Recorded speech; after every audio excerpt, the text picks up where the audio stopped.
Sa work problem sa work problem may dalawang ano yan, parang usual na problema. Una, working together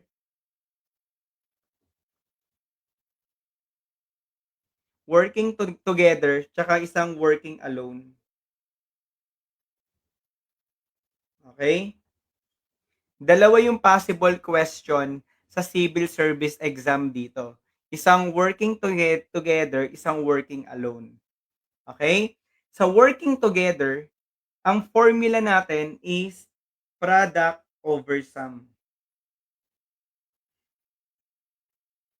okey? Yan ang formula. Sa working alone, ang formula natin product over difference. Okay, yan po yung mga formulas natin. Again, 'pag ang problem is working together, ang formula product over sum. Pagka working alone, minsan alone ang tanong sa CSE, ang formula product over difference. Okay, ngayon tanungin ko kayo, dun sa problem natin, anong gagamitin natin? Etong una o yung pangalawa? Anong problem natin dito sa ating number 4, una o pangalawa? Sige nga, paki-comment nga.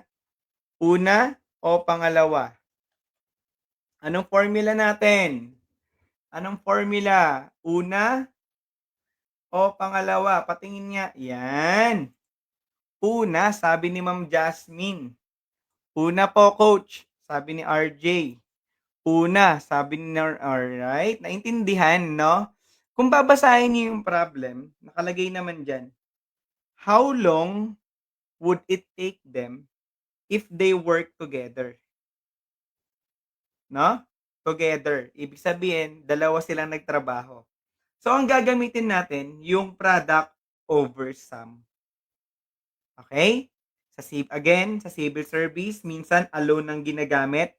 'Pag alone, pagka working alone or work alone, ang gagamitin niyo product over difference, okay?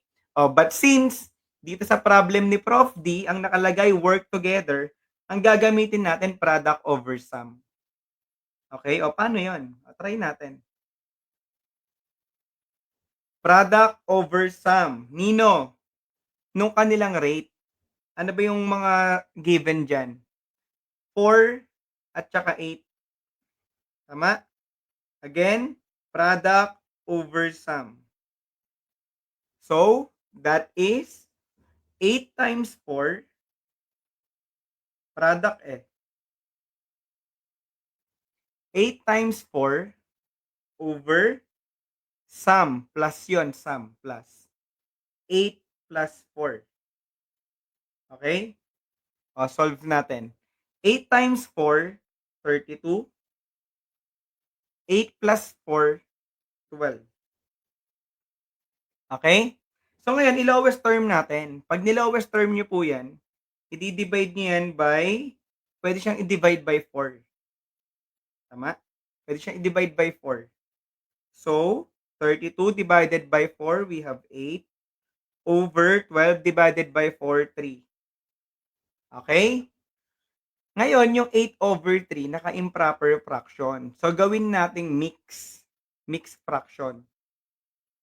Oh, 8/3 sa mix, paano 'yan? Oh, ilang 3 meron sa 8? Meron tayong dalawa, tama? Oh, ilang 3 meron sa 8? Meron tayong dalawa, and then ilan yung remainder? Kasi 8 divided by 3 is 2. So, ang nakuha natin yung 6.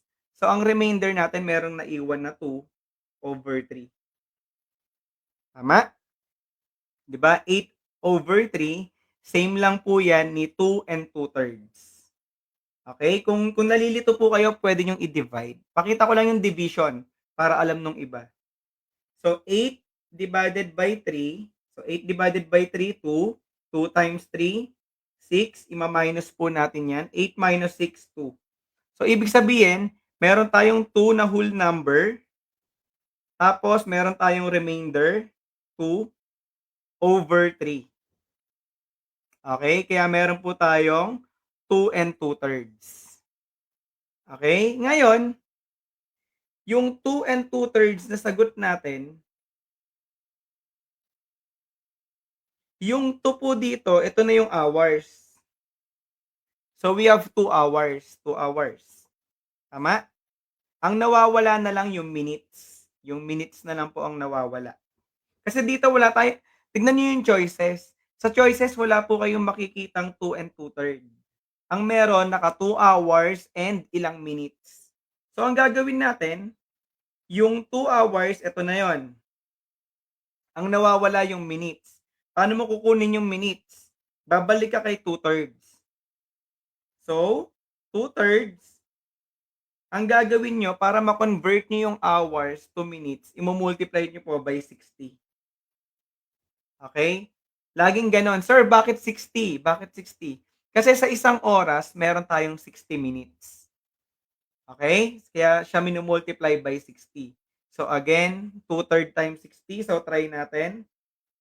60 divided by 3, 60 divided by 3 is 20. 20 times 2, 20 times 2 is 40. So, yan na yun. We have, meron tayong 2 hours and 40 minutes. So, ang sagot natin, letter D. Nakuha po ba? Nakuha ba natin? Letter D po ang sagot, no?